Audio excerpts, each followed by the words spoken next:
안녕하십니까, 구천기 전도사입니다. 오늘 함께 나눌 말씀은 마태복음 4장 1절부터 4절입니다. 그때 예수께서 성령에게 이끌리어 마귀에게 시험을 받으러 광야로 가사 40일을 밤낮으로 금식하신 후에 줄이신지라.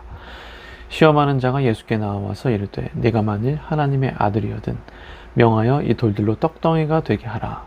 예수께서 대답하여 이르시되 기록되었으되 사람이 떡으로만 살 것이 아니요 하나님의 입으로부터 나오는 모든 말씀으로 살 것이라 하였느니라 하시니. 아멘. 예수님은 그의 사역을 시작하시기 전에 먼저 세례를 받으시고 시험을 받으셨습니다. 마치 이스라엘이 홍해에서 세례를 받고 광야에서 40년간 시험을 받았듯이 예수님도 세례를 받은 후 광야에서 시험을 받으십니다. 그런데 예수님은 이 시험을 이기시죠. 그러니까 이스라엘 백성들은 이 40년의 기간 동안 수없이 무너졌지만, 실패했지만, 말하자면 불순종했지만, 예수님은 마귀의 시험을 받고도 승리하셨습니다. 사람으로 오신 예수님은 의의 기초를 세우신 거예요. 그가 사역하시기 전에 하나님의 의를 이룬 거라고 말할 수가 있습니다. 잠시 3장 15절을 보시면 예수님은 세례를 받을 때 이렇게 말씀하셨죠. 이제 허락하라. 우리가 이와 같이 하여 모든 의를 이루는 것이 합당하니라.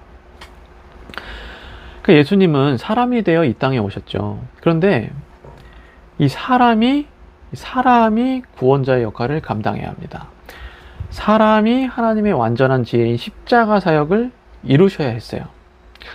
그러니까 이를 위해 두 번째 아담이신 예수님은, 이 사람으로 오신 예수님은 이 세례를 받으시며 시험까지 받으신 거예요.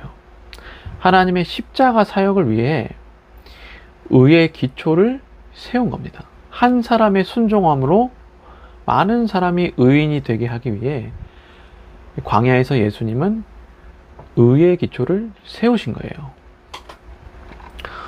네, 그래서 성도 여러분, 일단은 먼저 오늘 말씀을 통해 이 시험에서 이기신 예수님, 하나님의 의를 이루신 이 예수님을 찬양하기를 원하고요. 또한 예수님께서는 이 시험을 어떻게 통과하셨습니까? 무엇으로 이 시험을 승리하셨습니까?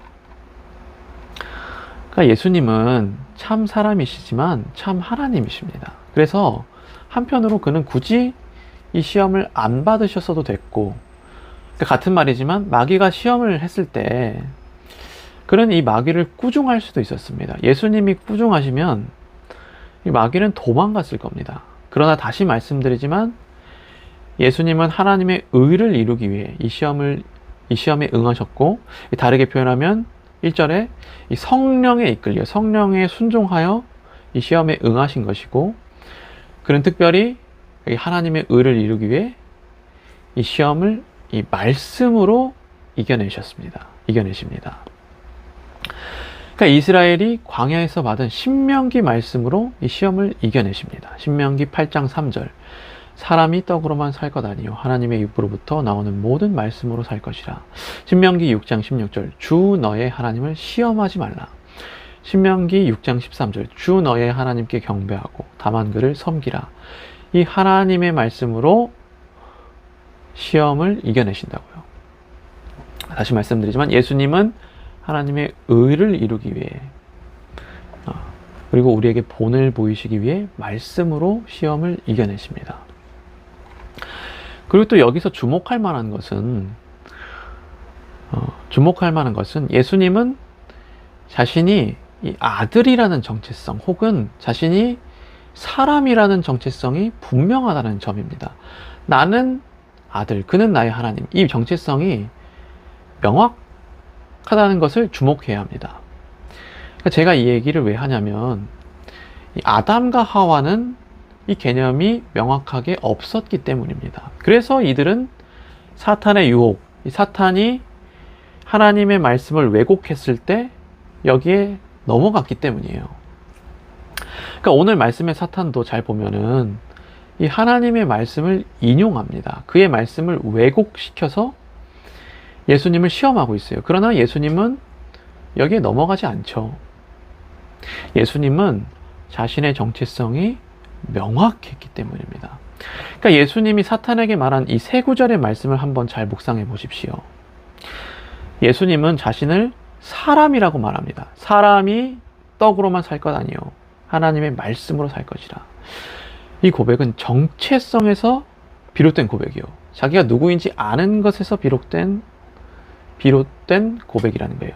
7절, 10절도 마찬가지예요. 주 너의 하나님을 시험하지 말라. 주 너의 하나님께 경배하고 다만 그를 섬기라. 그러니까 예수님의 이 세 말씀은 자신의 정체성에서 비롯된 겸손한 고백입니다. 그러니까 다시 말해서 우리도 시험을 봤는데 이 시험을 말씀으로 이겨내는 것이 맞죠. 그래서 우리는 말씀을 많이 알고 있어야 합니다. 말씀을 많이 읽어야 합니다. 그러나 그게 다가 아니죠. 우리는 예수님처럼 정체성이 분명해야 합니다. 나는 사람, 그는 하나님, 내지는 나는 아들, 그는 나의 아버지 라는 이 정체성이 분명해야 합니다. 그래야 우리가 이 사탄의 교묘한 시험에서 승리할 줄로 믿습니다. 그래서 사랑하는 성도 여러분, 오늘 말씀을 통해 먼저 우리를 위해 시험에 응하시고 이 하나님의 십자가를 위해 이 시험에 응하시고 시험을 이겨내신 예수님을 찬양하고, 또한 말씀으로 모든 것을 이겨내는 우리 되기를 예수님의 이름으로 소망합니다. 기도 제목 나눌게요. 오늘은 이 금요 기도회를 위해서 기도했으면 좋겠어요. 이 기도회가 말씀으로 채워지고 이 말씀으로 충만해지는 기도회가 되게 해달라고. 그리고 담임 목사님을 위해서도 기도했으면 좋겠어요. 성령의 이끌림을 받게 해달라고. 목사님께서 성령의 이끌림을 받게 해달라고. 그렇게 기도했으면 좋겠습니다. 기도하겠습니다.